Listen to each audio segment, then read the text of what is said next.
We'll guide you through how to use Wix for blogging. If you find this helpful, consider subscribing and liking the video. First, go to the Wix website on your desktop and log into your account. Once you're in, navigate to the dashboard. Look for the blog option on the left-hand menu and click on it. This is where the magic happens. Click on Create a new post to start. You'll be taken to a new page where you can enter your blog title and start writing your content.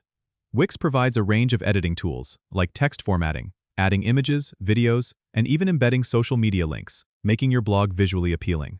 Once you've written your post, you can use the SEO settings on the right to help your post get discovered more easily. Enter relevant keywords, a catchy meta description, and choose a category for your post.